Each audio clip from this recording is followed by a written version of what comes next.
Alrighty, this is the Montgomery Ward project, and just wow, I mean, this big project. Just about everything has had to be gone through on this. The whole steering was just messed up. The gear was messed up. It did actually interchange with the old Yardman, because just about everything on here is an MTD. This is the 1990s, but it seems to, a lot of the stuff seems to transfer with the, anyways, that Yardman had a good gear turner. I can't get a good picture of it right here, but the gear on the steering part was the wrong direction, so I used this old one. Did a lot of did some welding right here, some modifications, because the Yardman was just, it was opposite. So as you can see, the control arm part of it is in the front, and then just had to modify that, getting the right angle there. I've got it welded on so I can still take that off if I need to. Break that little sloppy weld right there, and then we got the control arm right there. That was a major thing. On a lot of these old mowers, I'm finding out, especially if it was in a real sandy area, the spindles are getting just eaten away by the sand. Just it acts like sandpaper. Anyways, so I had to totally, these were a little worn, but not as bad as the other one. And the other ones had such a small diameter shaft, not like most of the ones these. So anyways, it's working good. I like it. The transmission ended up having to go through that. It's a lot like the Yardman one, but this one is different. It's on the other side, so I couldn't just swap it out. But the idea is the same with it.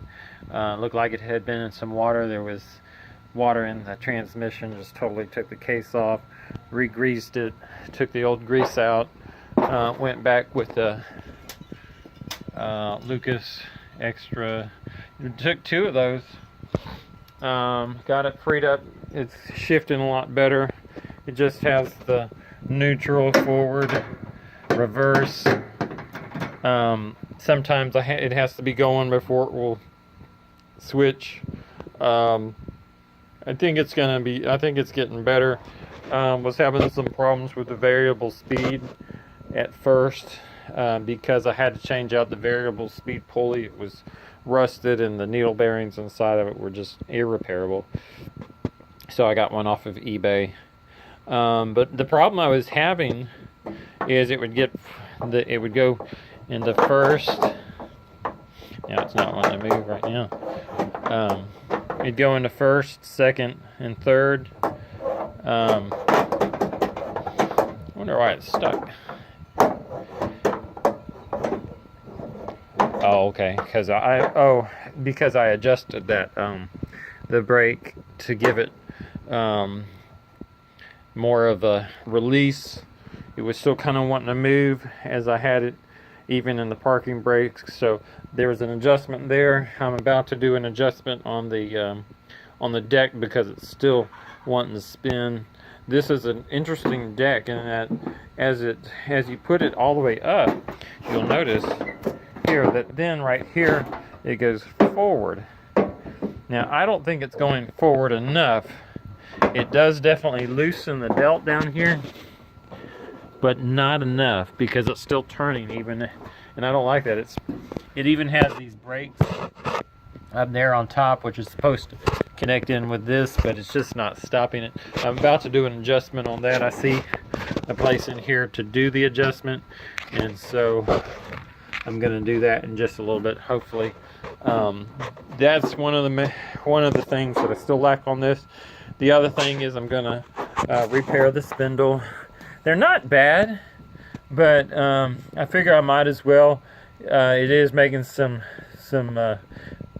noisy bearing sounds. They're It's just 2 stacked bearings. There's no need to grease this. They're 6204. I can't remember. It's a very common one. So I've got those on order, and it's going to rebuild those spindles when that comes in. I ended up putting this on there, put a new seat on there from Cub Cadet, changed the battery out. It was made for that small battery that goes into 4-wheelers. I cut that out and put in the yard machine, welded that a little bit. Got the lights working on the front and the back. Again, in the prior video, I had changed out the switch with the Yardman switch because the other one was messed up.